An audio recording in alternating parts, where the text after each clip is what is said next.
ओम गम गणपतये नमः। श्री गुरुभ्यो नमः। ये आने वाला पौर्णमी से 15 दिन अमावस्या तक पितृपक्ष कहा जाता है, जिसको श्राद्ध पक्ष भी कहा जाता है। ये श्राद्ध पक्ष में पितृदोष निवारण के लिए और पितृश्राप विमोचन के लिए और पितरों का मतलब जो भी वैकुंठवास हो गए हैं बड़े बुज़ुर्ग, उनका श्राद्ध कर्म नहीं किया हो या कर नहीं पाए हों ढंग से, वो जो श्राद्ध ना करने का जो दोष है वो बहुत भयानक होती है, क्योंकि पितरों का ऋण जो है वो विमोचन नहीं होती है जल्दी। जब ऐसे होने के कारण जो श्राद्धादि कर्म नहीं करने के कारण बड़े बड़े पितृदोष और पितृश्राप आते हैं, जिसके कारण बच्चों के लिए भविष्य में बाधा रहता है, धन संबंधित विचारों में बाधा रहता है और पारिवारिक स्थिति में लड़ाई झगड़ा चलते रहती है और अनहोनी घटना कुछ ना कुछ होते रहती है जीवन में। कोई काम है बस कल हो जाएगी इस सोच से सोते हैं, सुबह उठते ही आज हमारा काम होना चाहिए, हो जाएगा ये कह करके उठते हैं और दिन भर कोशिश करने के बाद भी वो काम नहीं बैठता है। फिर रात होते ही कल का आस के साथ सोते हैं ताकि कल काम हो जाए। ऐसे कई सारे काम में विघ्न आने के कारण एक तरह से पितृश्राप भी कारण बन सकता है। जैसे 3 पीढ़ी तक यदि किसी ने श्राद्ध ढंग से नहीं किया है, वो पितृदोष का रूप से आती है। उससे ऊपर यदि श्राद्ध नहीं किया 4था पीढ़ी से, वो पितृश्राप में माना जाता है। पितृदोष को निवृत्ति करने के लिए नारायण बलि इत्यादि है, परंतु पितृश्राप इतना जल्दी विमोचन नहीं होता है। उसका बहुत लंबा पीढ़ी, कई सारे पीढ़ी उसमें दुखित होना पड़ता है। कहीं जगह आप देखते होंगे बच्चों का शादी नहीं होती है, शादी हो भी गया है तो भी ढंग से संसार नहीं चल रही है, पति पत्नी का बीच में अनुबंध अच्छा नहीं है, बच्चों का बीच में पढ़ाई ठीक नहीं है, क्रोध ज़्यादा है, मर्यादा नहीं है, मान सम्मान का विषय पे बहुत कठिनाई है, अपमानजनक जीवन हो गई है, कहीं जगहों पे कहीं तरह का खर्चे में डूबे हुए हैं। ऐसे कई सारे दोष पितृदोष और पितृश्राप के कारण मिलता है।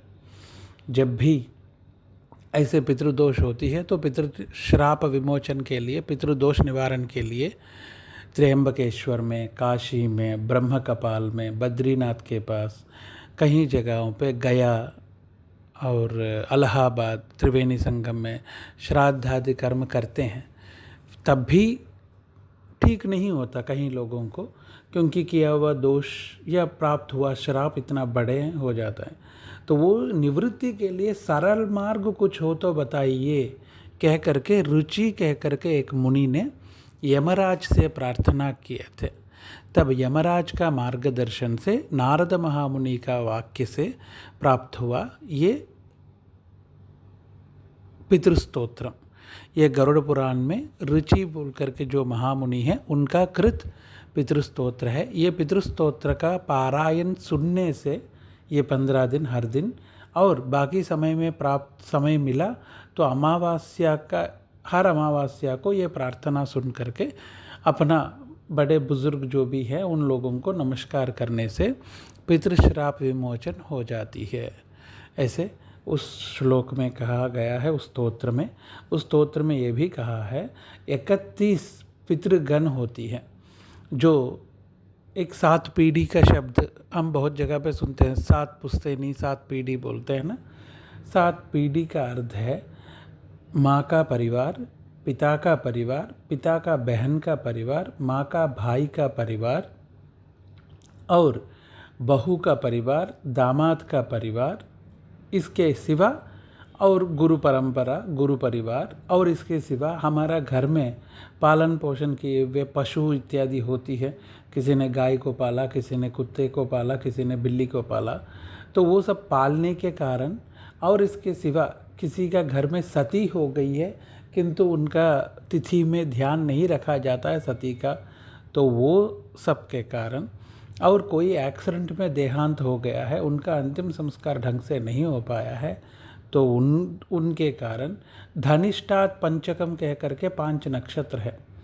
धनिष्ठा, शतभिषा, पूर्वा भाद्रा, उत्तरा भाद्रा, रेवती, इस 5 नक्षत्र में कोई तिथि गंड दोष में कोई मृत्यु हो जाए तो उनका श्राद्ध कर्म भी बड़ा विशेष करना होता है। यदि वो नहीं कर पाए तो इन सब भी के कारण बहुत बड़े दोष और श्राप प्राप्त होती है पितरों का। तो वो दोष निवारण के लिए ये पितृस्तोत्र पारायण सुनने से यह श्राद्ध पक्ष का 15 दिन पितृदोष निवृत्ति होती है। ये कैसे पता चलेगा पितृदोष निवृत्ति हुआ? तो इसका अर्थ एक ही है, शास्त्र में ही कहा, इस स्तोत्र में भी कहा हुआ है। जो ये 15 दिन ये स्तोत्र सुनेगा, सुनने के बाद, श्राद्ध पक्ष में सुनने के बाद आने वाला संक्रांति, मकर संक्रांति हम कहते हैं ना, जनवरी 15-16 का आसपास आती है, उससे पहले उनका काम और जीवन मार्ग में सुधार आ जाती है। आई है तो समझ लेना श्राप विमोचन हो गई है। ये इसका अर्थ है, इस स्तोत्र में खुद कहा हुआ है। तो आप सभी का ये विनती है, पितृदोष और पितृश्राप से विमोचन के लिए आप ये जरूर स्तोत्र को सुने। 15 दिन तक ये स्तोत्र सुने तो सर्वश्रेष्ठ रहेगी। और पितृदोष निवृत्ति हो करके पितरों का कृपा होने से बहुत जगह पे वृद्धि, धन वृद्धि, परिवार का सुख वृद्धि, गृह वृद्धि, धान्य वृद्धि मिलती है। ये सब चीज़ों का सुख प्राप्त होगी, ये कहा गया है ऋषि मुनि ने। इसलिए ये पितृस्तोत्र सुन लीजिए। शिवाय गुरवे नमः। ओम गम गणपतये नमः। श्री गुरुभ्यो नमः। वसुरुद्र आदित्येभ्यो नमः। रुचिकृत पितृस्तोत्रम्। ओम रुचिरुवाच नमस्येऽहं पितॄन् भक्त्या ये वसन्त्यधिदेवताः देवैरपि तर्प्यन्ते ये श्राद्धेषु स्वधोत्तरैः। नमस्येऽहं पितॄन् स्वर्गे ये तर्प्यन्ते महर्षिभिः श्राद्धैर्मनोमयैर्भक्त्या भुक्तिमुक्तिमभीप्सभिः। नमस्येऽहं पितॄन् स्वर्गे सिद्धाः सन्तर्पयन्ति यान् श्राद्धेषु दिव्यैः सकलैः उपहारैः अनुत्तमैः। नमस्येऽहं पितॄन् भक्त्या येऽर्चन्ते गुह्यकैर्दिवि तन्मयत्वेन वाञ्छद्भिर्ऋद्धिर्यात्यन्तिकीं पराम्। नमस्येऽहं पितॄन् मर्त्यैरर्च्यन्ते भुवि ये सदा श्राद्धेषु श्रद्धयाभीष्टलोकपुष्टिप्रदायिनः। नमस्येऽहं पितॄन् विप्रैरर्च्यन्ते भुवि ये सदा वाञ्छिताभीष्टलाभाय प्राजापत्यप्रदायिनः। नमस्येऽहं पितॄन् ये वै तर्प्यन्ते अरण्यवासिभिः वन्यैः श्राद्धैर्यताहारैस्तपोनिर्धूतकल्मषैः। नमस्येऽहं पितॄन् विप्रैर्नैष्ठिकैर्धर्मचारिभिः ये संयतात्मभिर्नित्यं सन्तर्प्यन्ते समाधिभिः। नमस्येऽहं पितॄन् श्राद्धैराजन्यास्तर्पयन्ति यान् कव्यैरशेषैर्विधिवल्लोकद्वयफलप्रदान्। नमस्येऽहं पितॄन् वैश्यैरर्च्यन्ते भुवि ये सदा स्वकर्माभिरतैर्नित्यं पुष्पधूपान्नवारिभिः। नमस्येऽहं पितॄन् श्राद्धे शूद्रैरपि च भक्तितः सन्तर्प्यन्ते जगत्कृत्स्नं नाम्नाख्याताः सुकालिनः। नमस्येऽहं पितॄन् श्राद्धे पाताले ये महासुरैः सन्तर्प्यन्ते सुधाहारास्त्यक्तदम्भमदैः सदा। नमस्येऽहं पितॄन् श्राद्धैरर्च्यन्ते ये रसातले भोगैरशेषैर्विधिवन्नागैः कामानभीप्सुभिः। नमस्येऽहं पितॄन् श्राद्धैः सर्पैः सन्तर्पितान् सदा तत्रैव विधिवन्मन्त्र भोगसम्पत्समन्वितैः। पितॄन् नमस्ये निवसन्ति साक्षाद्ये देवलोकेऽथ महीतलेव तथान्तरिक्षे च सुरारिपूज्यास्ते मे प्रतीच्छन्तु मनोपनीतं। पितॄन् नमस्ये परमार्थभूता ये वै विमाने निवसन्त्यमूर्ताः यजन्ति यानस्तमलैर्मनोभिर्योगीश्वराः क्लेशविमुक्तिहेतून्।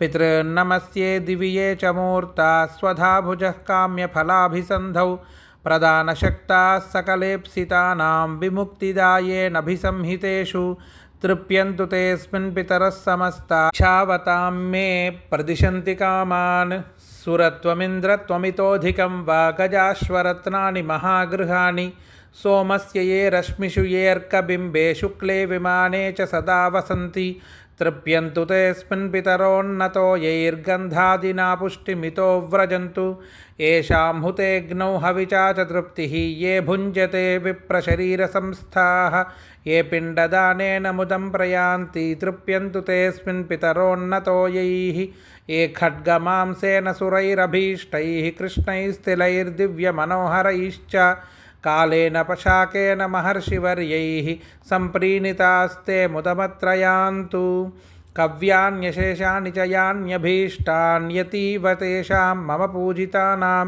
तेषां च सान्निध्यमिहास्तु पुष्पागन्धाम्बुभोज्येषु मया कृतेषु दिने दिने ये प्रतिगृह्णतेर्चां मासान्तपूज्या भुवि एष्टकासु ये वत्सरान्तेऽभ्युदये च पूज्याः प्रयान्तु ते मे पितरोऽत्र तुष्टिं पूज्या द्विजानां कुमुदेन्दुभासो ये क्षत्रियाणां ज्वलनार्कवर्णाः तथा विशां ये कनकावदाता नीलीप्रभाशूद्रजनस्य ये च तेऽस्मिन् समस्ता मम पुष्पगन्धादूपाम्बुभोज्यादिनिवेदनेन तथाग्निहोमेन च यान्ति तृप्तिं सदा पितृभ्यः प्रणतोऽस्मि तेभ्यः ये देवपूर्वाण्यभितृप्तिहेतो अश्नन्ति कव्यानि शुभाहृतानि तृप्ताश्च ये भूतिसृजो भवन्ति तृप्यन्तु तेऽस्मिन् प्रणतोऽस्मि तेभ्यः रक्षांसि भूतान्यसुरांस्तथोग्रा निर्नाशयन्तु त्वशिवं प्रजानाम्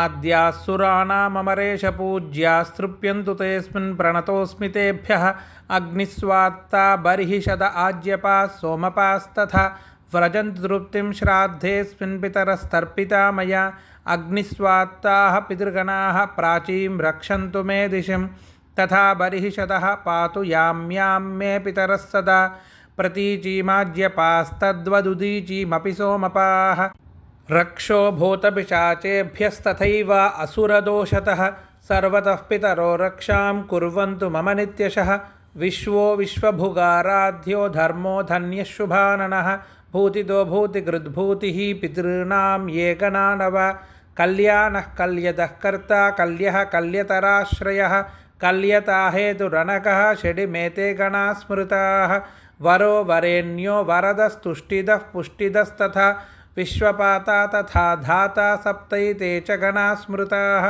महान् महात्मा महितो महिमावान् महाबलः गणाः पञ्च तथैवेते पितॄणां पापनाशनाः सुखदो धनदश्चान्यो धर्मदोऽन्यश्च भूतिदः पितॄणां कथ्यते चैव तथा गणचतुष्टयम् 31 पितृगणार्यैर्व्याप्तमखिलं जगत् त एवात्र पितृगणास्तुष्यन्तु च मुदाहितम् इति श्रीगरुडपुराणे रुचिकृत पितृस्तोत्रं सम्पूर्णम्।